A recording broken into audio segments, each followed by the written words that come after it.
Hey, I was chatting with a buddy the other day who's been playing his old starter Strat for years and suddenly decided it was time to get something that feels a bit more grown-up without blowing his savings.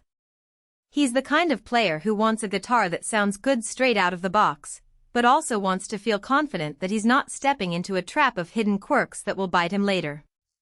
Link is in the description if you want to check the product details on Amazon.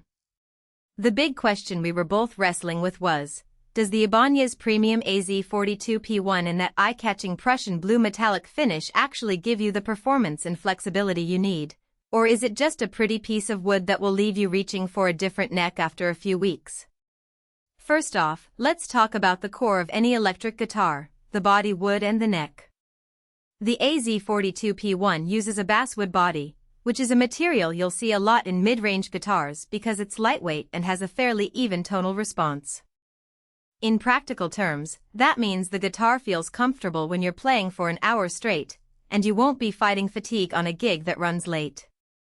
Basswood also tends to give you a balanced low-mid punch without getting overly boomy, so rhythm players who like to lock into a groove will appreciate that natural clarity.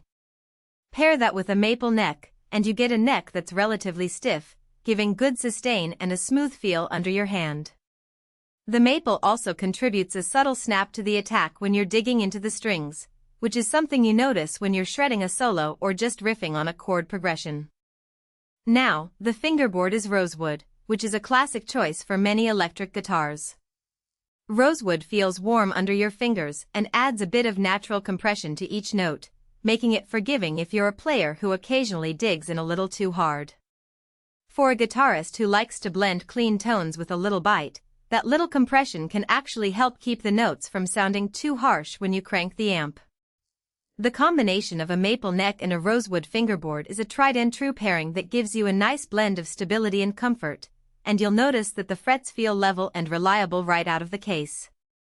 The pickup configuration on the AZ42P1 is 2 humbuckers, and that's where a lot of the tonal personality lives. Humbuckers are known for their thicker, higher output sound compared to single coils, which makes them great for rock, metal, and anything that needs a little extra body.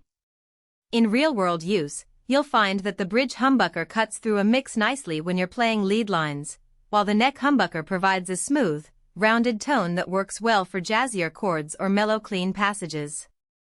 Because these are standard Ibanez humbuckers rather than a boutique set, they won't sound overly processed, but they'll still give you enough gain to drive a distortion pedal without losing definition. If you're the type who likes to swap pickups later, the standard routing means you won't have to do a major surgery to upgrade. One of the standout practical features is the Gotoh Tremolo system, painted in the same Prussian blue metallic finish as the body. Gotoh is a name that shows up a lot in the mid-range market, and their tremolo bridges are generally reliable and easy to set up. For someone who enjoys subtle vibrato or full and dive bombs, the bridge offers a decent range of motion without feeling too loose. In my own testing, the spring tension can be adjusted with just a few turns of the claw, which means you can dial in a feel that suits light wobbles or more aggressive pitch changes. The trade-off, though, is that the tremolo isn't a high-end locking system like a Floyd Rose, so if you're a player who constantly pushes the bridge to its limits, you may find tuning stability a bit more finicky after a hard dive. That said, for most rhythm and lead players who use the whammy bar sparingly, the Gotoh works solidly and stays in tune through a typical gig set. When you unbox the AZ42P1, the first thing most people comment on is the finish. The Prussian blue metallic has a deep, almost iridescent quality that catches the stage lights nicely. It's the kind of visual that can help you stand out a little on a small club stage, and it definitely feels like something you'd be proud to display on a wall when it's not being played. The aesthetic factor is often overlooked, but when you're investing in a guitar that you'll see and touch daily, a finish you love can actually boost how often you pick it up, which translates to more practice time. So, who should really consider the AZ42P1? If you're an intermediate player who wants a solid, reliable instrument that's ready to go on stage without a ton of custom work, this is a strong candidate. It's especially